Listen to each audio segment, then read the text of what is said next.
A ver, el presidencialismo ya regresó. Ya se reconstituyó el presidencialismo y no por afanes autoritarios de López Obrador, por decisión de los electores. Los electores votaron el 1 de julio por construir un presidente poderosísimo.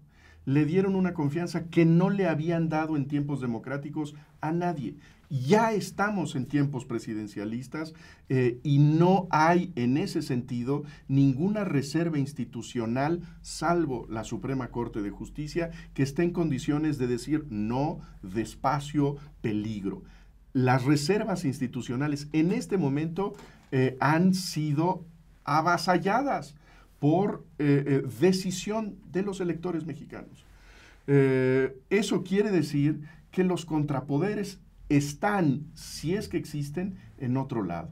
Y tendrán alojamiento, me parece, en las prácticas del periodismo mexicano, que deben estar muy vigilantes de lo que se haga desde el poder. Está en el activismo de las organizaciones sociales, que deben reivindicar la vitalidad del pluralismo mexicano.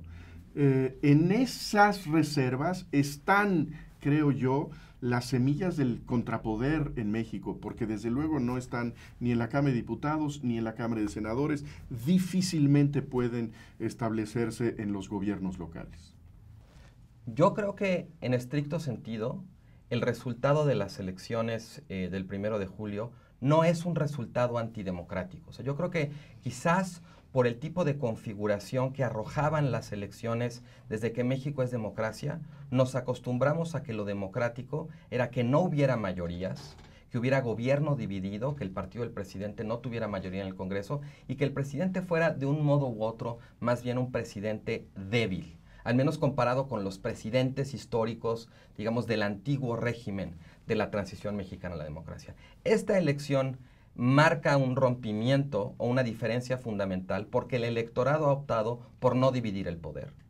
Ha optado por darle mayoría al partido del presidente y como consecuencia de todo eso, y por votar por el presidente en términos que nunca habíamos visto en México desde 1982.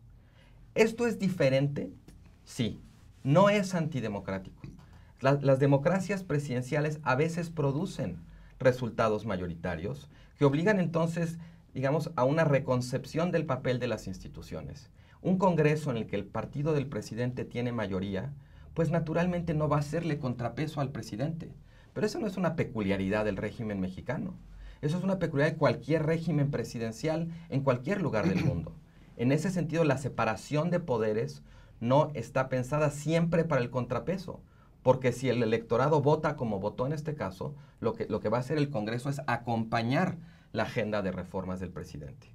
Ahora, si el entramado institucional que tenemos, como está con este resultado electoral, se presta para el abuso, para el exceso, es posible. Puede haber esa tentación, creo que puede haberla, pero eso como tal, pues es un dilema que enfrentan todos los regímenes de separación de poderes.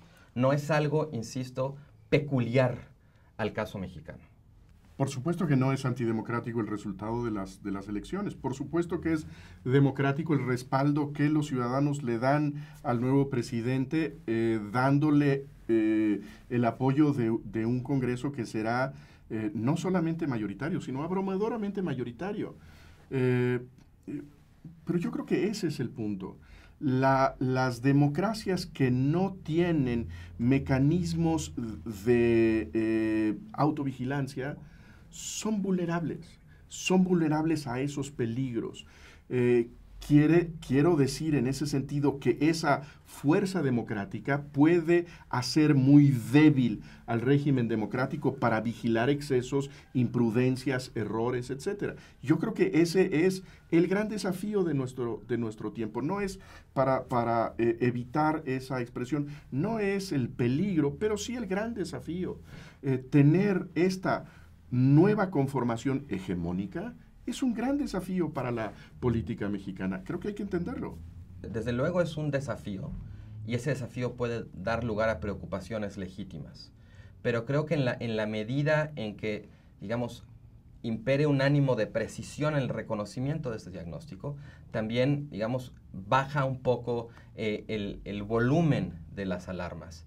Creo, desde luego, que hay un tema respecto a las oposiciones que es muy importante. Las oposiciones en la aritmética legislativa no van a ser tan importantes como lo han sido a lo largo de los otros sexenios democráticos que ha tenido México. Pero esa no sería mi principal preocupación, honestamente. Mi principal preocupación es que las oposiciones no solamente no van a contar en la aritmética legislativa, sino que tampoco van a contar en la deliberación pública porque están hechas añicos.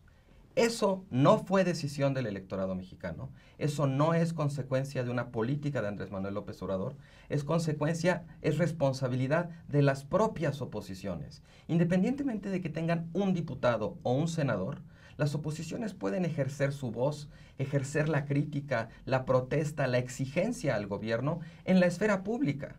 Y lo que estamos viendo, digamos, del resultado de las elecciones para acá, es que las oposiciones no se les encuentra por ningún lado, no encuentran una voz, no tienen un planteamiento, están completamente postradas.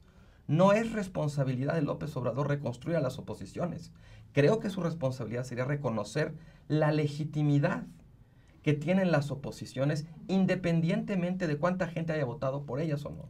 Y cómo la crítica y la protesta de la oposición puede incluso convertirse en un insumo para su ejercicio de gobierno. Pero ahí yo trasladaría, en cierto sentido, el foco de la responsabilidad del electorado o de López Obrador a las oposiciones en ruinas que tenemos y que probablemente vamos a tener en el corto plazo.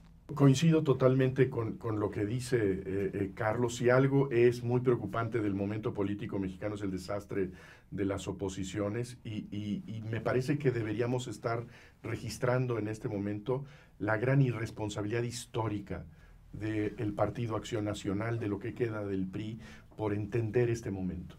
Creo que si algo nos venezueliza en este momento, tiene que ver con el desastre de las oposiciones, la sumisión de muchos actores políticos a la nueva mayoría acríticamente, la indecencia de muchos grupos empresariales que después de haber sido grandes opositores ahora son porristas del Tlatoani. Creo que estamos viviendo en un momento crítico de los espacios opositores y me parece que es una gran irresponsabilidad histórica lo que están haciendo estos espacios que deberían ser de oposición o por lo menos de crítica.